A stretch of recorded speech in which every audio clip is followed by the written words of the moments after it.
Jimin drops a ruthless question about Jungkook's fiancée, igniting a chain of secrets, tears, and choices that threaten loyalty, love, and truth. Would you still marry her if I told you she asked me to marry her first? The words hit the room like a thrown glass. Jungkook didn't move. The rehearsal track kept looping beneath the silence, the same 8 bars, too bright for what Jimin had just said. Jungkook didn't turn it off. He wanted the noise, the steady pulse at the edge of his hearing. Something simple he could hold while his mind tilted. Say it again, Jungkook said. I don't want to say it again, Jimin replied. I want you to answer it. That she asked you first, Jungkook repeated carefully, as if putting down a blade. You're saying Ara proposed to you. Not Era, Jimin said. That wasn't her name then. Jungkook's breath snagged. He counted to 4 in his head. He had learned that trick when everything else began to speed up, when interviews blurred into corridors and cameras into dots of light. You're messing with me, he said. Tell me you're messing with me and I will laugh and we will talk about the choreography. I'm not messing with you, Jimin said. His voice didn't wobble. It held. You know I don't play with this. Jungkook stared at the blinking red light on the speaker like it could answer questions. His pulse pounded behind his ears. You kept this from me, he said, and the words soured on his tongue. For how long? Since I recognized her, Jimin said. The first night you introduced us. I didn't say anything because it wasn't my story. I gave my word. Years ago. To her? Jungkook asked. Yes, Jimin said. Jungkook rubbed the back of his neck. He didn't want to picture anything, but images barged in anyway. A loud bar, a borrowed laugh, a whispered yes. He pushed them away. Tell me everything or tell me nothing, he said. I can't survive halfway. Jimin took a breath. Years ago in Busan, she went by Haejin. She was studying and working 2 jobs. She came to a dance class I was helping at. She used to stay after and talk about music like it was oxygen. We were young and stupid. We made promises like we thought the world would rearrange around them. And she asked you to marry her, Jungkook said. She asked if I would run away with her, Jimin said. She said she needed a new name, a new life. She had reasons I didn't understand. I asked why. She told me to trust her. I wanted to. I almost did. Why didn't you? Jungkook said.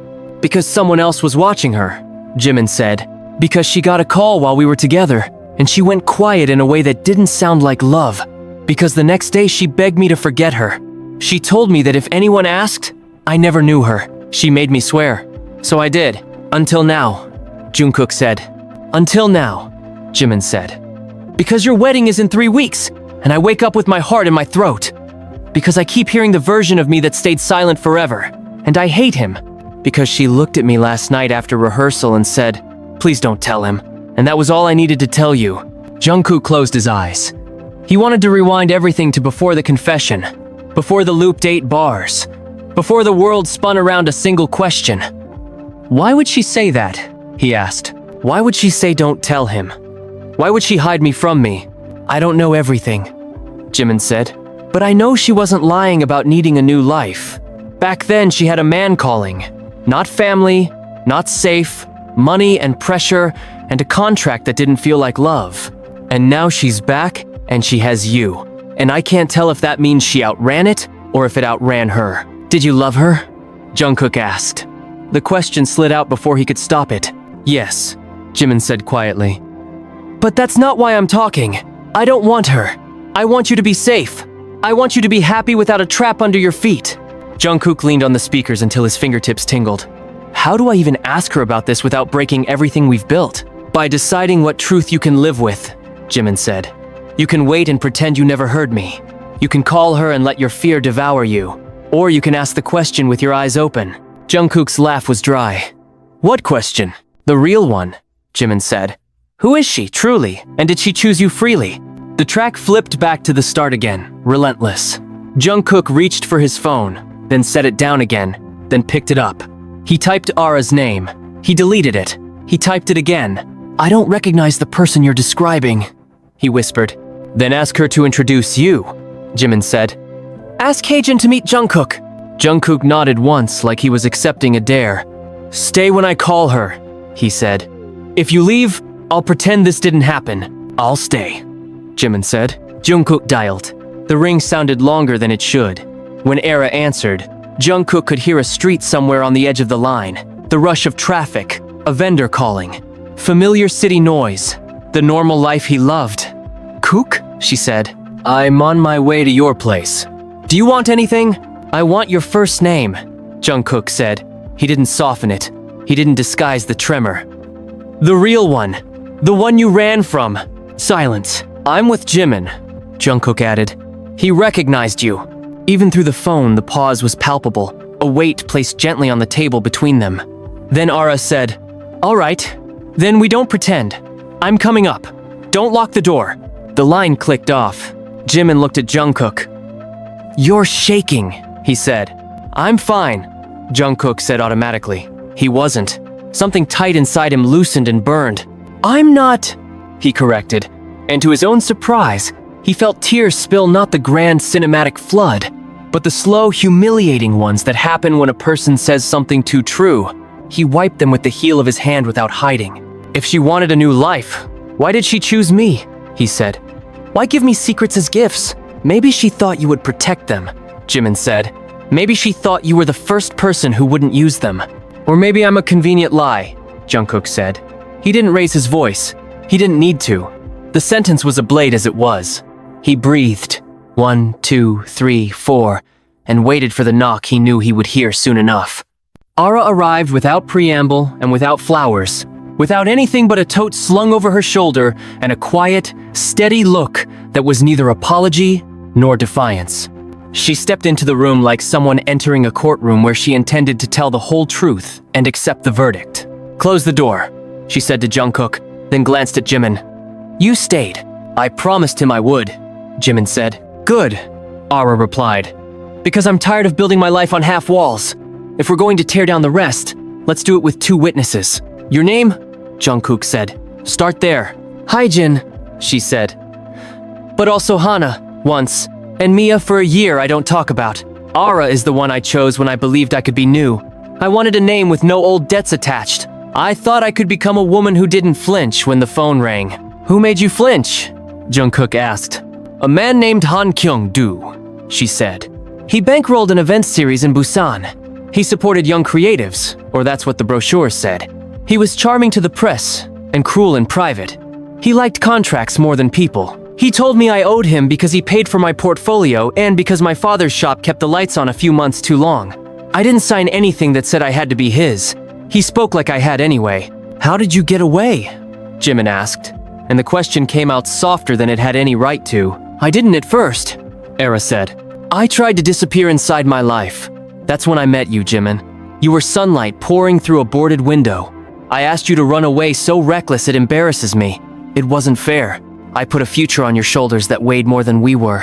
"You told me to forget you," Jimin said.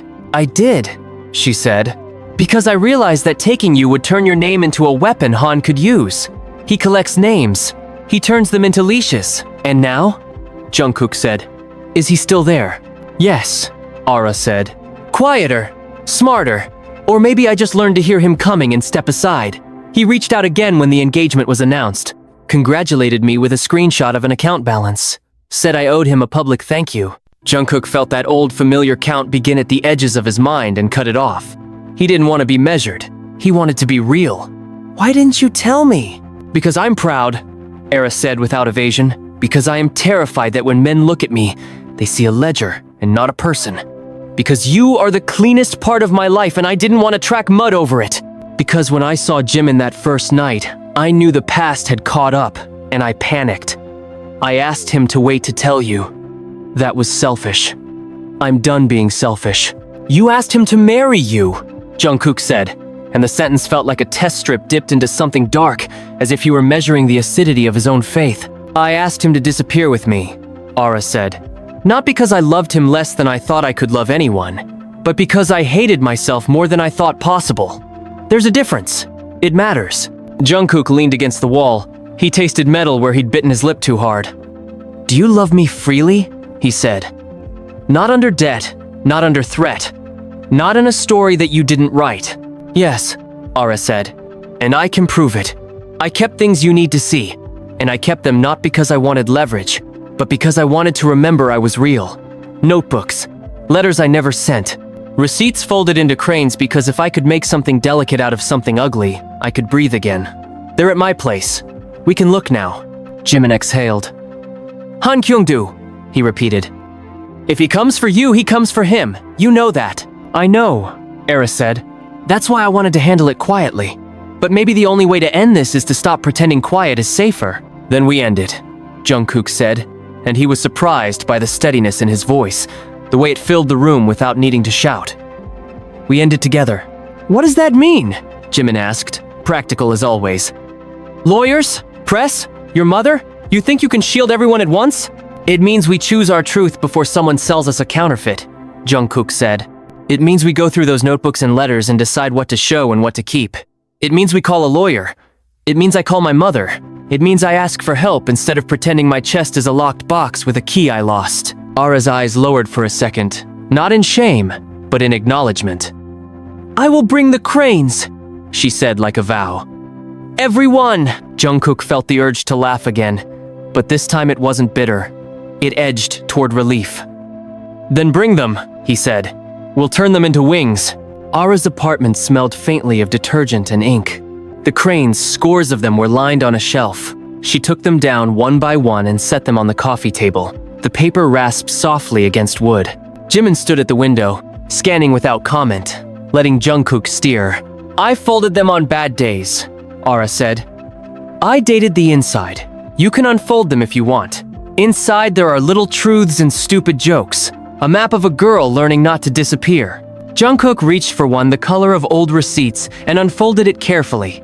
Inside, decide not to say sorry for breathing. He unfolded another. If he says you owe him, ask to see the invoice. Another. He called again. I didn't pick up. 10 seconds of victory. He smiled despite himself. Letters? He asked. Ara brought a worn shoebox from under the coffee table. Some to him, she said, nodding to Jimin.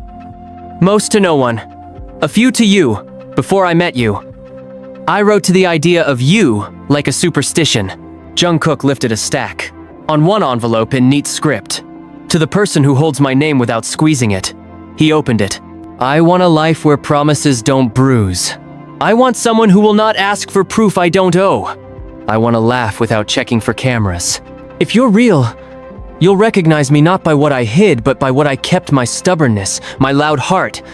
My way of counting trains stops out loud when I'm nervous. If you're real, you'll let me be ridiculous sometimes. He swallowed hard. You count train stops, he said, turning to Ara. I still do, Ara said.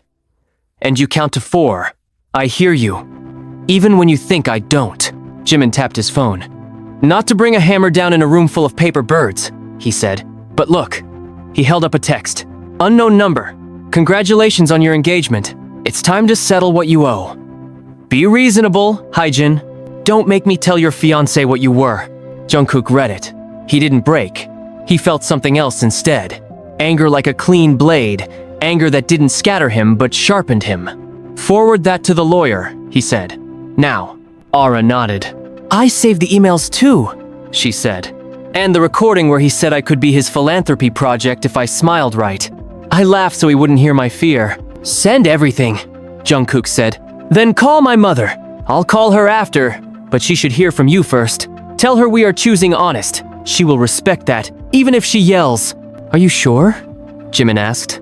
Once you open the door, you can't close it tidy. I'm not a tidy person, Jungkook said, and the admission felt good. I'm a person who cries when he's overwhelmed and gets stubborn when he's scared and writes better when he's honest. I don't want to drag any of this into a ceremony like it's confetti. Ara reached across the table, not to grab, not to clutch, but simply to set her hand near his, palm open. I don't want our vows to sound like bargains, she said. I want them to sound like home. Jimin angled his gaze away, giving them a privacy that didn't require leaving. Then we make a plan, he said. We gather proof. We prep a statement that tells the truth without giving him a stage. We make sure the people who actually matter hear it from you, not from a push alert. And if Han Kyungdo calls again, I answer. Why you? Jungkook said. Because he already tried to turn my name into a leash once, Jimin said simply. He doesn't get to pull on yours too. I'll let him try me. Ara bristled. He doesn't get to pull any of us, she said. If anyone is offering bait, it will be me, and it will be in a trap I set. Then let's build it, Jungkook said. Together, the lawyer's office was quiet, in the way that rooms get quiet when they contain important paper. They discussed strategy. The plan was simple but not small.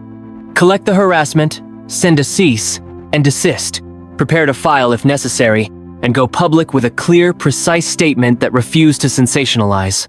You will be asked why you hid it, the lawyer said.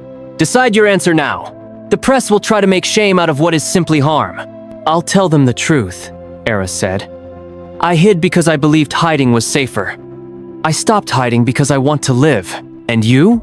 The lawyer asked Jungkook. I'll say I chose her eyes open, he said. I'll say my love is not a charity. It's a decision.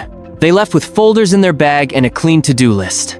The first call came that night from Han Kyung-do himself.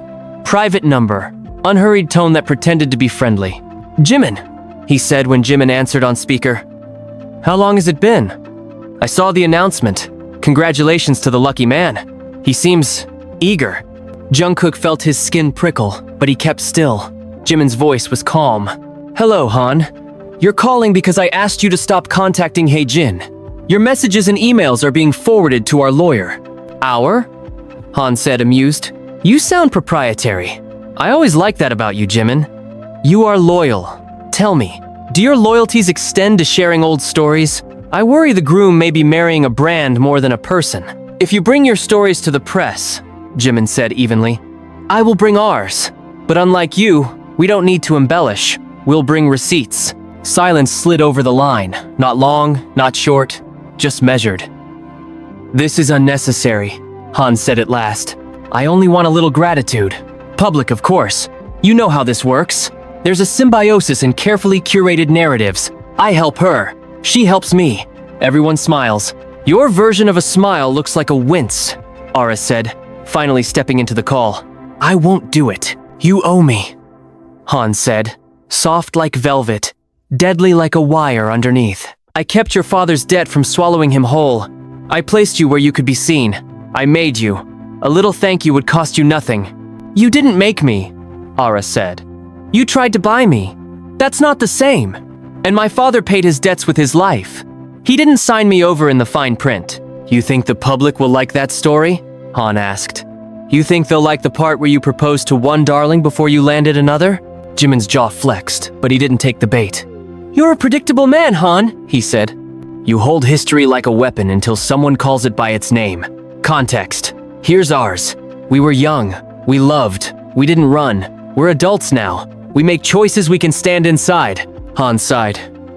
What a pity, he said, and then the line went dead. Recording saved? Jungkook asked. Saved, Jimin confirmed. And time-stamped. Ara's hands trembled, not from fear, from adrenaline. She closed them into fists and opened them again like she was teaching them a new language.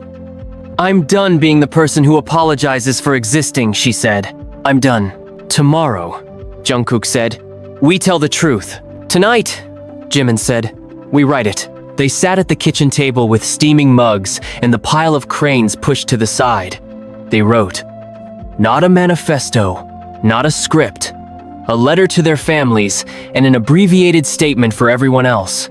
It was clear, careful, and kind without being meek. It said, we met in fragments, and we chose to be whole.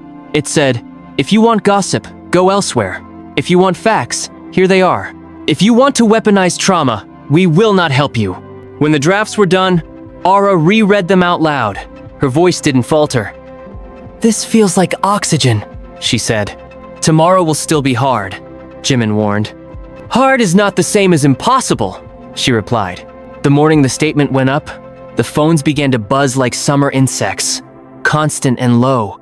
There were angry messages, prying questions, genuinely kind notes from people who had no reason to care and did anyway. The tabloid story that had been rumored to be brewing appeared less venomous than it could have been, declawed by the timing of their truth. Jungkook called his mother. Their conversation began with startled exclamations, softened to fierce tenderness, and ended with an unexpected blessing. You're my son, she said, and anyone you choose with your full heart is my family. I don't love you because strangers do. I love you because I do. Midday, an email arrived from Han's lawyer. It was all posture and no spine. A denial of wrongdoing wrapped in legalese. A warning without teeth. Their lawyer chuckled. "We'll reply," she said. "And then we'll ignore as needed. He thrives on attention. Starve him." That night, Jungkook and Ara stood in the living room with the cranes piled like small, fragile mountains. They didn't need a ceremony to make it real, but they wanted one anyway. Not the spectacle, just a promise said out loud where everyone else's noise couldn't reach. "I was going to write my vows about the way you laugh," Jungkook said with a half smile. "And then life happened. And now all I want to say is this. I won't confuse your past with your character. I won't call your survival a stain. I won't use my love like a leash." Ara took his hands, not to anchor him, but to complete a circuit. "And I won't turn my secrets into furniture you have to walk around," she said. "I will tell you when I am scared. I will tell you when I need you, and when I need to stand on my own. I will not make you the price of my safety. I will make you the place I return." Jimin watched from the doorway. He didn't intrude. When they finished, he stepped forward, not as a judge, not as a witness under oath, but as a friend whose loyalty had learned to be brave. "I have one thing left," he said, and his smile held both mischief and gravity. "A question, since that's how this all started." Jungkook raised an eyebrow. "Another insane question?" "The last one," Jimin said. "If love asked you to be honest even when it hurt, would you still say yes?" Jungkook answered without pause. "Yes," he said. "Because the hurt is temporary. The honesty isn't." It wasn't dramatic, the way he cried this time. It wasn't collapse or spectacle. It was a clean, simple release, as if a knot at the center of his chest had finally agreed to loosen. Tears slid without apology. He didn't hide them. He let them exist. He let them dry. He laughed when he could and said, "I'm ridiculous." And Ara said, "No." And Jimin said, "Sometimes." And the three of them laughed together like the sound was the first full breath after surfacing. Later, when the lights were low and the phones were set face down, Jungkook reached for his notebook. He wrote a line he would sing one day, not because it would trend, but because it felt true in his throat. "I am not made of glass, but I am transparent by choice." Ara tucked a crane into the corner of the page. "For luck," she said. "Not luck," he replied, sliding his finger along the crease. Reminders. In the quiet that followed, there was no cliff's edge, only ground solid, imperfect, chosen. Their lives were not cleaned of complication. That wasn't the point. The point was that they had stopped bargaining with fear. The point was that the question that had burst into their room like a siren had delivered them, strange and necessary, to the answer they could live inside. Not an abandonment, not a performance, but the slow, steady practice of a love that tells the truth and stays. "Delete the statement now," the manager said, not asking, not breathing. "You think you put out a fire. You poured gasoline. Pull it down." "No," Jungkook said. "You don't get to say no to me," the manager snapped. "You want to keep your schedule? You want the venue to stay booked? You want sponsors to hold? Delete it." Jimin stepped between them with a single sentence and no volume. "We're not deleting the truth." "You posted a confession," the manager said. "You handed a scandal to the wolves already eating you. You gave them seasoning." Ara's phone vibrated. She glanced at the screen, then held it up. "Another email," she said. Different sender, same message. She read aloud. "There's more where that came from. Be reasonable." "From Han?" Jimin asked. "From a proxy," Ara murmured. "He learned the word delegation and now he thinks it makes him invisible." The manager rubbed his temple. "You have no idea how this industry works." Jungkook's eyes didn't leave him. "Or maybe you forgot how people work," he said. "We already met with the lawyer. We already set a course. If you can't handle that, you can join the line of men asking me to swallow my voice. You think I'm your enemy?" the manager said, annoyed and oddly affectionate at once. "I'm your umbrella." "I don't want an umbrella," Jungkook replied. "I want a spine." The manager's phone buzzed. He glanced down, cursed softly, and then lifted his gaze again. "You're trending worldwide with 3 different tags," he said. "One is beautiful, one is ugly, one is pure chaos. Everyone is picking a side. If you keep talking, you'll give them more sides to choose." "Good," Ara said. "I hate one-way mirrors." Let them choose. Then at least do it live on your own channel, the manager said, surrendering to a different battlefield. No exclusive interviews, no ambushes. If you insist on transparency, control the glass. Control is a fancy word for courage when it's convenient, Jimin said. But he's right about the channel. Ara tapped her phone. I'll set it up, she said. Tonight. Before you go live, the manager added, here's something you don't want to hear. The board will ask whether you can keep the wedding date. They'll phrase it like concern about logistics. They'll mean optics. We keep the date, Jungkook said. If we move it, it will be for us, not for marketing. You'll have to tell them that yourself, the manager said. They're waiting on the other line. Then patch them through, Jungkook said.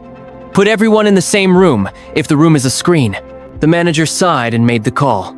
A grid of faces appeared: executives, advisors, a PR lead whose tone could turn a grenade into a paperweight if given enough time and spin. After the greetings that sounded like questions, the PR lead started. We're here to support you, she said. We also need to mitigate risk. Going public was brave. We prefer the word strategic. Now, about the wedding timeline. We keep it, Jungkook said. We are not packaging this as damage control or delay. We are choosing our life. A senior advisor cleared his throat. Think about the guests, the press, the fans, the venue, the sponsors. I am thinking about them, Jungkook replied. If any of them need an apology because I refuse to pretend my fiancé is a product, they can have tickets to something else entirely. My silence. I won't use it. Ara leaned forward until her voice cut through the grid. Listen. I understand your fear. I built a personality out of fear. It made me successful in rooms I couldn't stand. I'm done with it. I'm not asking you to carry my past. I'm asking you to stop trying to edit my present. If that means we lose a sponsor, good riddance. If that means we lose a venue, we'll find a field. We are not moving our vows to accommodate a man who thinks gratitude is a leash. The PR-led paused, recalibrated, and made a small pivot. If you're determined, she said, then we shift to support. We will craft a holding statement for the press. We will coordinate with legal. We will designate one point of contact. Designate me, Jimin said. I'm the one Han keeps baiting. Are you sure? The PR lead asked. That makes you a lightning rod. Jimin didn't smile. Lightning rods keep houses from burning. They ended the call with an agreement that felt less like permission and more like a truce. After the grid blinked away, Jungkook let out a breath he hadn't admitted he was holding. Live tonight, Ara said. We read our letter. We answer 3 questions. We set boundaries. We sign off. 3 questions? Jimin asked. Name them now. 1, Jungkook said. Why now? 2, did I know about Hyjin before? 3, what do we want from the public? Answers, Jimin said. 1, because hiding made her smaller. 2, I know now because I chose to listen and she chose to tell. 3, we want decency, not a trial by comments. And if they ask about us? Ara added, glancing between them. About me and you in Busan? We tell a simple truth, Jimin said. We were young. We almost did something foolish. We didn't. That's not a scandal. That's a rite of passage. Ara nodded. Then we're ready, she said. But there's something I didn't tell you, and I need to before we open the window to everyone else. Jungkook braced, not with fear, with attention. Say it. The night I asked you, Jimin, to run, Ara said, I had a plan. Not a good one.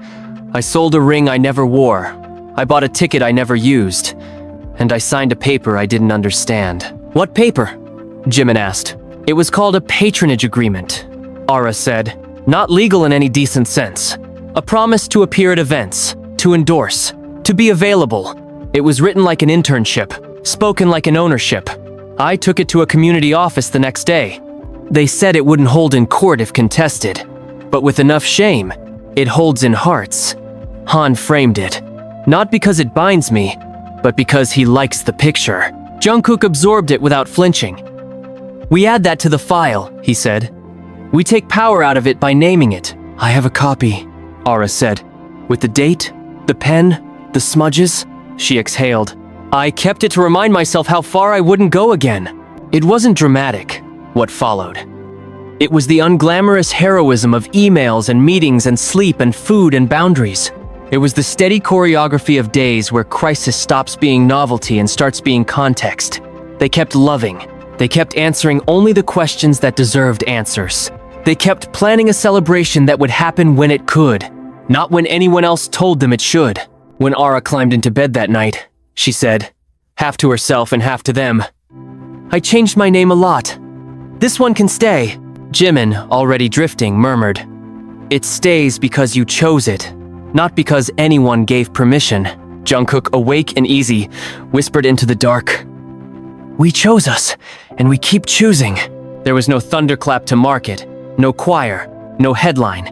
Just a decision, written in the margins of ordinary hours, to live the kind of truth that doesn't need an audience to be real. "Pull out of the joint stage next week," the label rep said, voice clipped over speaker. "We can't risk you sharing space with a brand sponsor while this ecosystem of accusations evolves." "It's not an ecosystem," Jungkook said. "It's evidence. And community," Ara added. "People finding each other is not a PR problem." Jimin's phone flashed with a new notification. He glanced down, hissed a breath, and held it up. "They leaked the Busan clip," he said. "The one of me and Han at his gala 3 years ago. He cut it to make it look like I'm thanking him." The manager squinted. "Context?" Jimin tapped play. His own voice came out of the phone, stripped of everything that wrapped it. "Thank you for your support." A freeze frame on Han's satisfied nod. Then a jump cut to charity graphics and hashtags. "They clipped out the part where I thanked the dancers and called out predatory contracts without naming him," Jimin said flatly. "They left the thank you. They left his face. Post the full video," Ara said. "I will," Jimin answered. "But they'll say I'm backpedaling." "Let them," Jungkook said. "We're done acting like explanations or apologies." The manager rubbed his jaw. "We need to anticipate counters. He'll sue." "Then he sues," Ara said. "Our lawyer loves paperwork." The lawyer, on cue, entered the room with her tablet. "I do, actually," she said dryly. "But before we wade into civil accusations, you need to see this." She set the tablet down and scrolled to an email header. "A prosecutor requested a meeting. They may open an inquiry. If they do, you will be asked to limit public commentary. That will put you at odds with your strategy of transparency. You'll have to choose. Choose between justice and narration," Jimin said. "Great. Not justice versus truth," the lawyer corrected. "It's truth in the right forum. And in the wrong one," Ara said, "it gets turned into performance." The manager exhaled. "Pick a lane, please. I'm begging you." "We pick both," Jungkook said. "We tell the public what we can without poisoning the case. We tell everything else to the prosecutor." The lawyer nodded. "That's doable if you mean it. No winks, no subtext bombs. Deal," Ara said. The label rep's voice returned from the mute purgatory. "Hello, are we still talking about the stage?" "We are," Jimin said. "And we're still performing. If a sponsor wants out, that's on them." The rep sighed like a train braking. "You're making this very ethical." "We're making it very real," Jungkook said. "And I have a question for you." "Go on," the rep said, wary. "If I sing on that stage with my wife next to me, if I say a single sentence about choosing a life instead of a narrative, will you cut our mic?" Silence. Then, "No." "Then we'll be there," Jungkook said. "We're done." The call ended. They watched the little red light blink off. It felt like a door closing that should have been closed all along. "Okay," the lawyer said briskly. "Meeting with the prosecutor is in 2 hours. Ground rules, answer what's asked. Don't speculate. If you don't remember a date, say you don't remember. Don't fill silence with guilt." Ara nodded. "I can do that." "Me too," Jungkook said. "But before we go into rooms where language is evidence, we need to settle something here." Jimin tilted his head. "What?" Jungkook looked at him. "If telling the whole truth ruins your brand, will you still stand next to us at the celebration?" Jimin's answer hit the air like a struck drum. "Yes," he said. "Even if my career burns down to the studs, it's wood. I can rebuild." "You are not wood. You are my people." Ara blinked at him. "You can say things like that and then pretend you're not a poet?" "Rude," he shrugged. "I steal lines from your cranes." "Steal more," she said softly. "We have a surplus." The prosecutor's office had walls lined with certificates and a coffee machine that had seen too much. They sat across from two officials, one with a notepad, one with a recorder. Questions came in careful sequences. Dates, names, transactions, patterns. It felt simultaneously like being seen and being scanned. "Did you receive any threats tied to your engagement announcement?" the notepad said. "Yes," Era answered steady. "Not direct violence. Leverage. Money framed as rescue. Gratitude framed as obligation. Did you sign anything?" the recorder asked. "I signed a patronage agreement years ago," Ara said. "I have a copy. Our counsel will provide it." "Did you ever receive cash in exchange for personal time?" the notepad asked, eyes not unkind. "No," Ara said. "I received opportunities that came with strings attached. When I tried to cut the strings, the person holding them implied I was ungrateful. That was the currency." "And you?" the recorder asked Jimin. "Any attempt to interfere with your career? To pressure you to influence Miss Ara?" Jimin told them about the call, about the donation offer through the manager, about the Han meeting he regretted. He didn't varnish. He didn't posture. He let the facts be small and hard. After an hour, the prosecutor closed the folder. "We may move forward," she said. "If we do, we'll need you to sit with uncomfortable delays and public doubt. Can you do that without exploding your own case?" "We can," Era said. "But others are speaking too. We can't control them. We won't ask you to," the prosecutor replied. "We'll ask you not to amplify what we can't use. That's different." Back home, the manager was pacing, pretending he hadn't been listening at the door the entire time. "He's going to try something bigger," he said. "The drip feed isn't working, he'll pivot. He'll go nuclear." "Nuclear how?" Jungkook asked. "Marriage certificate rumor," the manager said grimly. "He's going to say Ara married someone for a visa in her Mia phase. He doesn't need it to be true. He needs it to be loud." Ara didn't flinch. "He can shout. I have my records. I have my witness. I have my own bad choices, and none of them are that." "Prepare anyway," the lawyer said. "We'll pull documents. We'll preempt with facts when we can." The rumor landed that night, just as predicted, with a blurry photo of a paper that had the word marriage somewhere near the top and a censored block where a name should be. Accounts with cartoon avatars crowed. Anonymous experts analyzed fonts. Ara scrolled once, twice, and then set the phone down. "It's a residency agreement from a co-living space," she said. "You can tell by the clause numbers. Whoever faked this didn't even take the time to pick the right template." "Let's not get smug," the lawyer warned. "We assemble a short, factual response. Then we sit on our hands." Jungkook smiled without humor. "I can do smug and silent at the same time. It's a talent." They posted the documents, clean scans with stamps. They didn't add commentary, only dates and the relevant lines highlighted.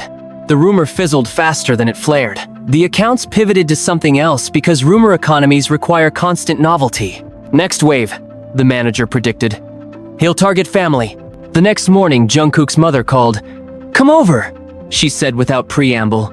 "Bring Ara. Bring Jimin. Leave the lawyer outside if you must, but I make no promises to behave." They went. She met them at the door and waved them in like a general pulling soldiers off a battlefield. "I do not like that man," she said about Han before anyone sat. "I like even less the way your industry pretends these men are flavors of ice cream. I raised you to eat food, not chemical." Jungkook almost laughed. She put a hand on his shoulder, then took it off as if she'd done it too long for anyone to mistake it for weakness. "I received a call," she continued. "A very polite woman asked if I would share any concerns about Ara's past in exchange for helping protect the family brand. I told her my brand is rice and patience." She hung up. Ara's throat worked. "Thank you," she said. His mother looked at her, not to measure, to connect. "My son is dramatic in ways that are useful," she said. "You are practical in ways that save him. I approve. Now, tell me what you need from me besides food." "We need you to not read the comments," Jimin said. "Done," she said. "I never read strangers. They can read themselves. They ate. They planned. They designated a cousin who could run interference at family gatherings. It felt like building a small, sturdy shelter, one conversation at a time. 2 days later, the stage show arrived. The sponsor hedged, the PR lead smoothed. The label rep held a door half open and told them not to slam it either way. Backstage, there was the usual hum, but charged differently. Like everyone was pretending the air wasn't buzzing. Jimin posted the full gala clip from 3 years ago with a caption that read, "Context is not a luxury, it's a necessity." Some comments apologized for believing the edit, others doubled down. It didn't matter. He had returned the missing minutes to the world. That was enough. On stage, Jungkook took the mic and didn't speechify. He sang. Between songs, he said one sentence. "I promised my wife I wouldn't use our life as prop, so I'll just say we chose each other and we're still choosing." The room didn't erupt. It settled. Not calmer, exactly. More honest. People can feel when a thing isn't a trick. Afterward, in a narrow hallway, a man approached with a press badge and careful eyes. "I'm writing a piece," he said. "Not a hit, a map. Off the record for now. Others are building a case. Your choice to go public earlier did something. It changed how scared they are." "Less?" Era asked. "Less alone," he said. "Fear doesn't vanish, but it gets bored easier when it's not the only one in the room." He left without pushing for a quote. It felt like a good omen, the quiet kind. That night, a message arrived from someone they didn't expect. Han's former assistant. It was long, measured, and brave. It included dates, screenshots, a spreadsheet of payments labeled philanthropy, and a single line near the end. "I was wrong for helping him organize this. I want to be right now." The lawyer read it and sat back. "This is the spine," she said softly. "This is what you build a case around." They arranged a meeting. The assistant came in with a backpack and eyes that had learned to scan. He talked. He didn't cry. He didn't perform. He told a story in numbers and bullet calendars. He told them Han liked the illusion of clean hands. He told them who washed. "Why now?" Jimin asked gently. "Because I watched your live with my niece," the assistant said. "She's 16. She asked me if good men go quiet because it's easier. I realized I taught her yes. I don't want to teach her that." "We can protect you," the lawyer said. "Not perfectly, but better than alone." "I know," he said. "I'm already safer than I was yesterday." When he left, the room felt full. Not with relief, but with direction. It's easier to move when your feet know the floor. Later, when they were finally alone together, Jungkook turned to Ara. "I want to ask you a question I hate," he said quietly. "Not because I don't trust you, because I want to burn out the part of me that still thinks fear is useful." "Ask," she said. "If the case drags for years," he said, "and the world gets bored, and our names get used as shorthand for something ugly, and I get smaller in rooms I used to fill, will you still be glad you said yes to me in a government office with a pen that didn't even work the first time?" Ara breathed in, not for effect, for air. "Yes," she said. "Because I didn't say yes to rooms. I said yes to walking home with you when my hands shake and when they don't. I said yes to coffee that tastes like cardboard on bad days and like miracles on good ones. I said yes to not living alone in my own head. I said yes to being brave together. I can be bored with the world and still wildly alive with you." He laughed, sudden and grateful. "You're unreasonable," he said. "I'm consistent," she replied. "It looks like unreason when you're used to flinching." Jimin popped his head in from the kitchen. "Do you two want privacy or do you want the most chaotic question I've asked yet?" "Hit me," Jungkook said, reckless in the way you are when you feel safe. "If your label threatened to shelve your album unless you apologize to Han for tone, not for content, just tone, would you apologize for tone?" "No," Jungkook said instantly. Then he paused and added, "I would apologize to you two for being tempted." "That's the right answer," Jimin said. "And the honest one." The temptation came sooner than any of them expected. The next morning, a senior executive sent a neatly punctuated email that did everything but say exactly that. It referenced professionalism, stakeholder confidence, and the unfortunate perception of aggression. It suggested a clarification post where Jungkook could acknowledge the heated nature of public conversation and reiterate his respect for all parties. Jungkook read it once. He drafted a reply. He deleted it. He drafted another. He deleted that too. He finally typed, "I will always be respectful.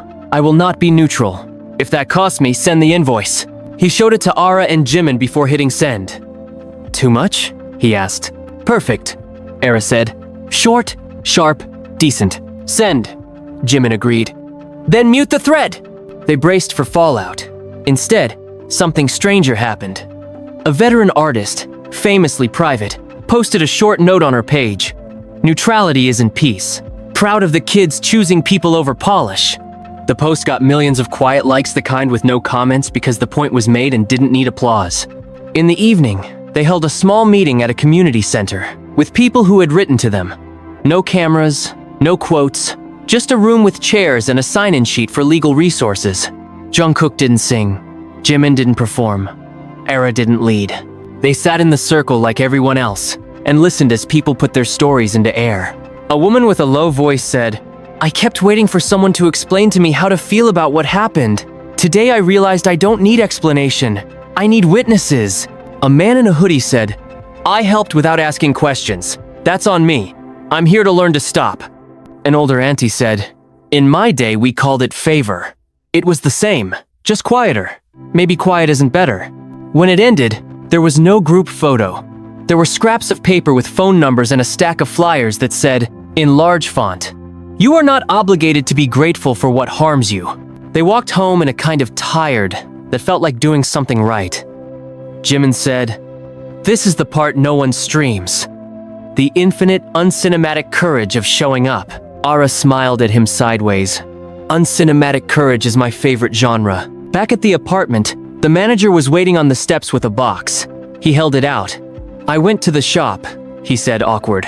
"I asked them to get the cake right this time." Inside, the icing read, "Congratulations on choosing each other in public." "This is too many words for a cake," Jimin observed. "It's exactly enough," Ara said, taking it. "We're greedy for the right words." They ate it with forks and no plates.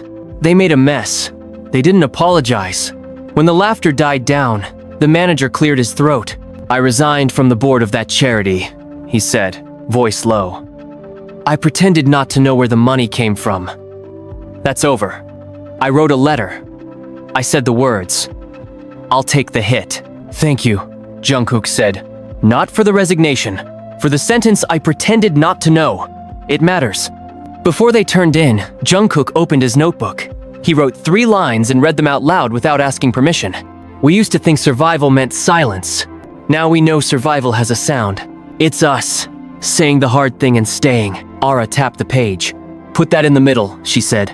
"Don't hide it in a bridge." "I don't know what the song is yet," he answered. "You do," Jimin said. "It's not about him. It's about us." They closed the day like that, not with triumph, but with a rhythm they could live with. Say the truth, take the hit, hold each other, repeat. No cliff edge, no dramatic blackout. Just 3 people who refuse to trade their humanity for a prettier headline. Learning, slowly and then suddenly, that every time they chose each other in public, it made it easier for someone else to choose themselves in private. "Recant, or we post your address," the email said. No greeting, no signature, just a demand and a threat, pasted into Era's inbox like a dare. "Forward it," the lawyer said, already typing. "Then breathe. Doxing threats are crimes. We document, we don't dramatize." "I'm not dramatizing," Ara replied. "I'm choosing not to be intimidated." Jungkook's phone buzzed next. A label executive, all polish and caution, requesting an urgent alignment. He put it on speaker. "We'll be short," he said. "I have somewhere real to be after this." "We appreciate your transparency," the exec began, all sugar. "We're also navigating stakeholder fatigue. There's a path to de-escalation and—" "No," Jimin cut in. "Say the quiet part loud." "Fine," the exec said, sugar gone. "Issue a clarification. Not an apology, never that. A tone softener. Acknowledge the heat of the conversation. Keep sponsors calm." "Tone softener?" Jungkook said. "Do you want me to change fonts while I'm at it?" The exec sighed. "If you push, they'll push back. There are board members who think your forthrightness is risky." "Name the risk," Ara said.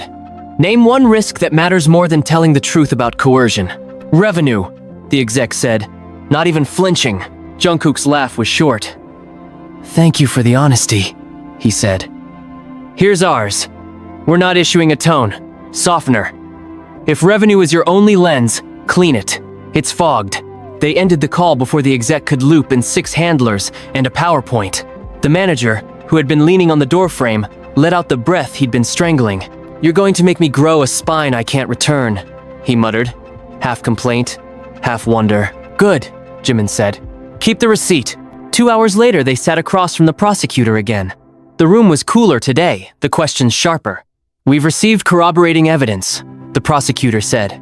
A former assistant provided logs, emails, and payment spreadsheets. You should know this will get uglier before it gets better. I know what ugly looks like, Aura said. I lived in it. I'd prefer accurate. There's one more thing, the prosecutor added.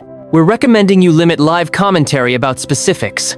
Your stream helped people, but it also creates discoverable material. I'm not gagging you. I'm asking you not to build the opposing case for them. Understood, Jungkook said. We'll talk about principles, not particulars. Good. Principles age better, the prosecutor murmured. When they stepped into the corridor, the manager's phone flashed with a message that drained the color from his voice. He showed the screen. A scanned document. A familiar letterhead. A signature in the bottom corner that looked like his. What is that? Jimin asked quietly. The manager cleared his throat and it didn't help.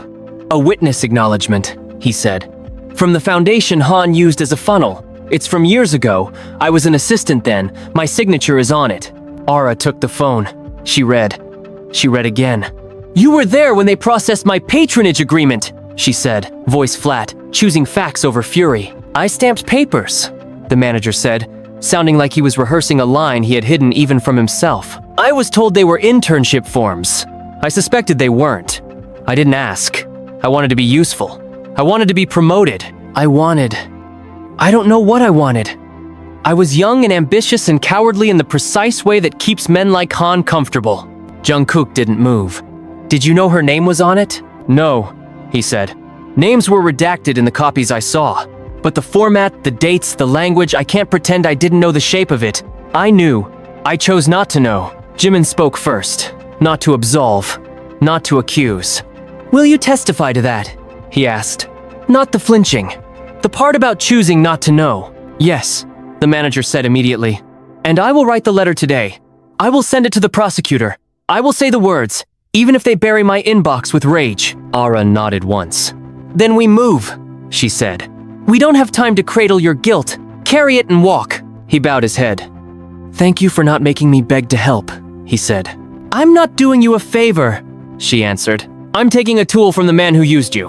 Back at the apartment, the former assistant arrived with the backpack again, this time with a hard drive and printouts in neat piles. This is the ledger he swore didn't exist, he said. It's labeled philanthropy. It's choreography. The lawyer scanned a page and whistled softly. He recorded attendance at mentorship dinners down to the minute. Names? Jimin asked. Redacted here, the assistant said, tapping the hard drive. Unredacted on this. I won't show you without counsel present for each person. I'm done making collateral damage. Thank you, Aura said and meant it. The manager returned from his own errand, looking like a man who had just confessed to a god he didn't believe in. Letter sent, he said. Resignation confirmed. Statement drafted for the charity. They asked me to reconsider. I told them reconsideration is what got us here. Good, the lawyer said. Now, prepare for the counterattack. It arrived by dinner. A glossy brand statement from the foundation. All bland compassion and weaponized vagueness. They praised young talent. They mourned miscommunication. They regretted any discomfort caused. They were reviewing internal processes. They did not admit anything. They did not say Han's name. Jungkook read it aloud like scripture written by cowards. You could fall asleep on those words and wake up 10 years later still on the same pillow, he said. Post our own, the PR lead texted, who had been unusually quiet while they moved in legal step. Short, sharp. We name what they refuse, Aura drafted. We do not regret discomfort. We regret the systems that trained us to accept it. If you're reviewing, start with the word "oud." They posted it. It landed clean. The next morning, a television producer called with urgency disguised as generosity. Prime time special, she pitched. We'll give you control. We'll make it a conversation about power. You'll look brave and reasonable. No, Jimin said. We're not optimizing our pain for your ad buys. Think of the audience, she pushed. We are, Aura replied. That's why we're saying no. The producer tried one more angle. He's doing a sit-down tomorrow. If you want to counter... We're not debating consent on live TV, Jungkook said. We'll see him in court, not on a couch. He hung up. The manager stared. That was... not how anyone expects you to respond, he said. Good, Jimin said. We're done being expected. They still had a stage to play that night. A joint performance tied to a sponsor who had threatened to flinch and then thought better of it. Backstage, the air had that charged hum again. A choreographer asked if they were okay. Ask us tomorrow, Jungkook said, and the choreographer nodded like he understood.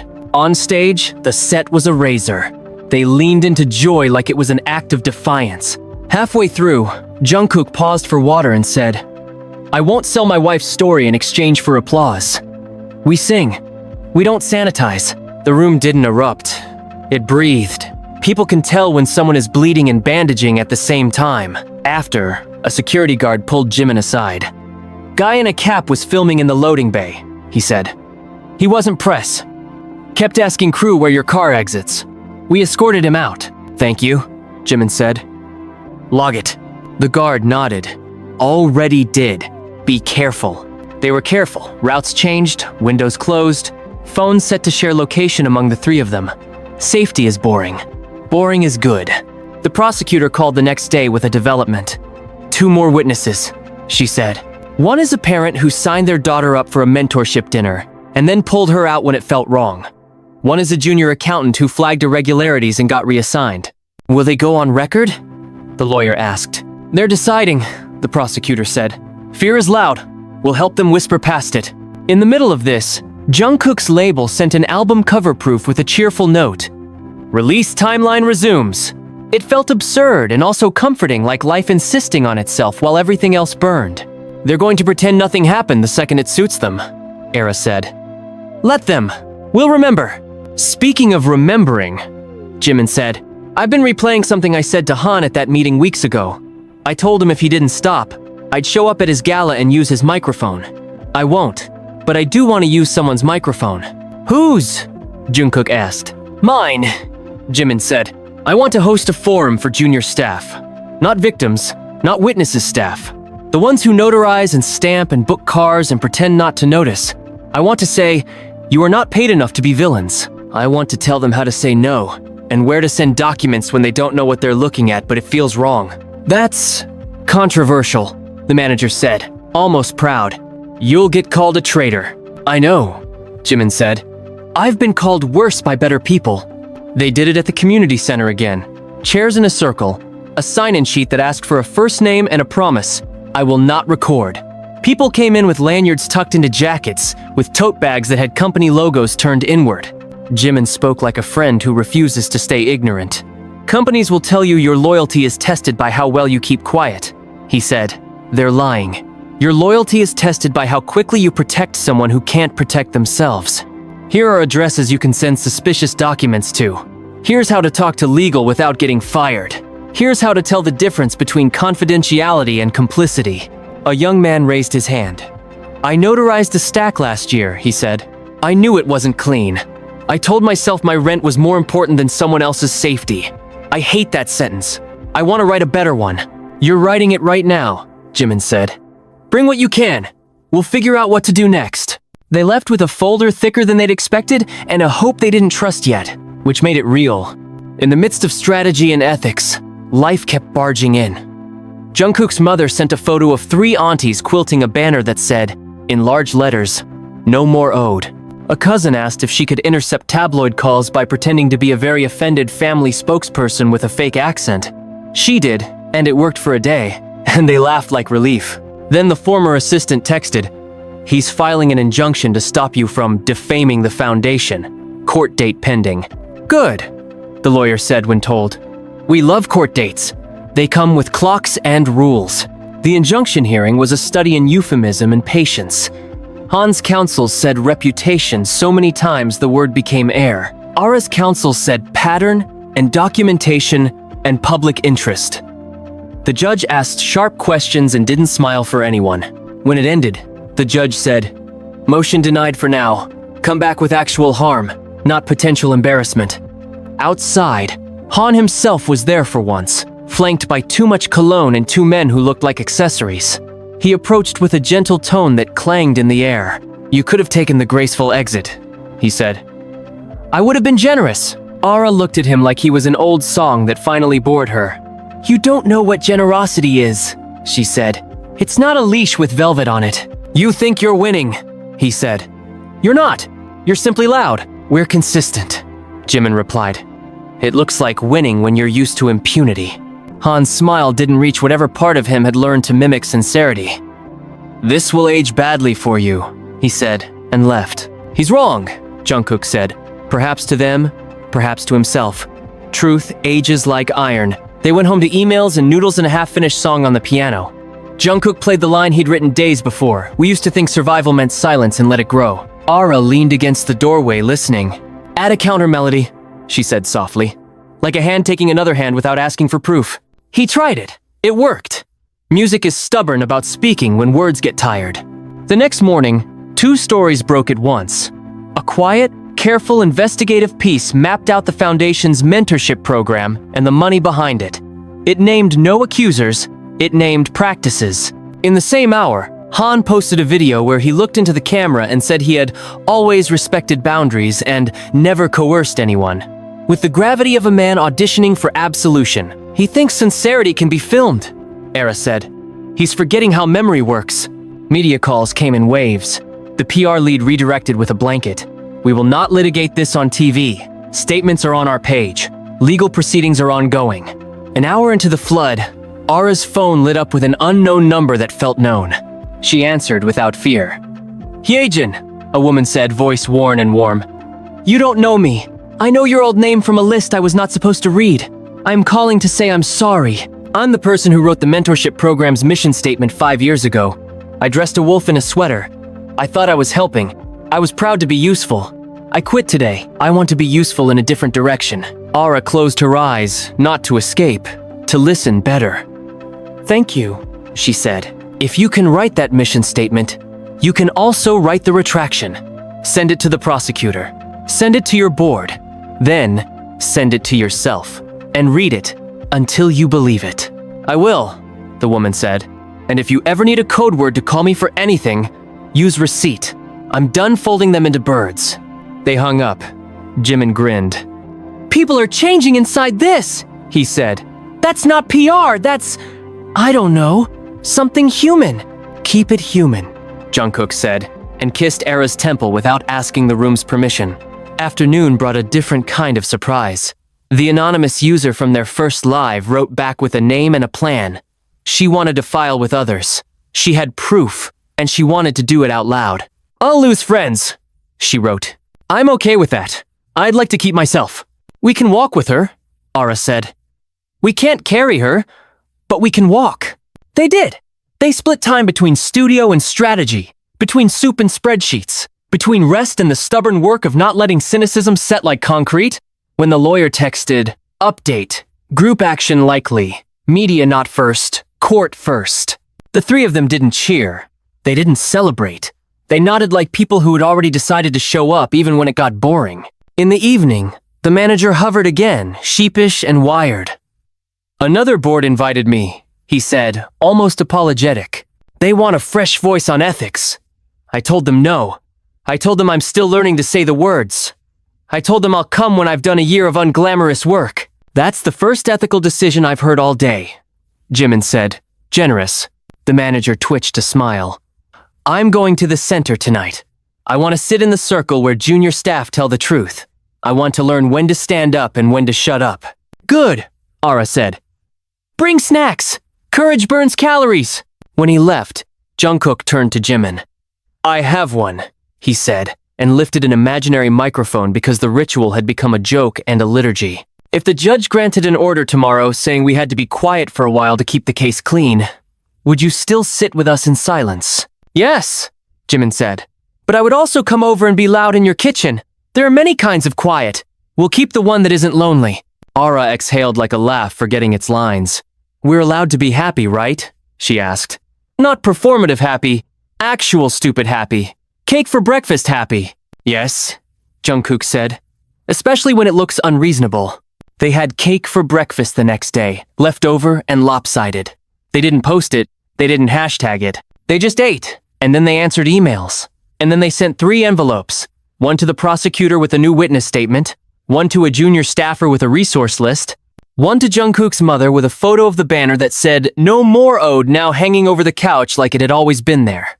Afternoon brought one last meeting. Mediation requested by the foundation to explore resolution in good faith. They went. They weren't naive. They wanted to hear the shape of the offer so they could decline it precisely. The mediator was polite and practiced. "Confidential charity donation," he said. "A joint statement praising the importance of mentorship. A commitment to reviewing policies. No admission of wrongdoing. A promise to stop contacting you. In exchange, you cease public commentary." "No," Ara said before he finished. "We will not convert harm into a tax write-off." "Perhaps a personal apology?" the mediator ventured. "Off the record. For closure." "Closure is not a certificate," Jimin said. "It's a practice. We're not selling ours." The mediator looked at Jungkook, last refuge of compromise. "You're a reasonable man," he said. "You know the cost of conflict." "I do," Jungkook replied. "Which is why we're paying it. We're not closing a story to make you comfortable. We're finishing it to make us free." They left without handshakes. Outside, the air felt ordinary. Relief, it turns out, often smells like nothing at all. It's just space, where panic used to be. At home, Jungkook opened his notebook. He wrote one more line beneath the others. "We owe nothing to the hands that call our survival a debt." He showed it to them without ceremony. "Bridge," Jimin said. Then chorus. Ara touched the page. "Print it large," she said. "Tape it to the door." They did. And when the doorbell rang, just a courier with legal papers, just life, Jungkook read the line again on his way to answer. It wasn't triumph. It wasn't a headline. It was a sentence that felt like a key finally turned in a lock that had been grinding for years. They kept moving. They kept choosing. They kept the volume calibrated to compassion instead of fear. And when the night came, quiet and unremarkable, they didn't look for a cliff to dangle from. They set the kettle, turned off their phones, and let the day end, like a page you place a finger on, so you can find your place again in the morning, steady, honest, ready for whatever comes next without needing to perform a single ounce of their humanity to deserve it.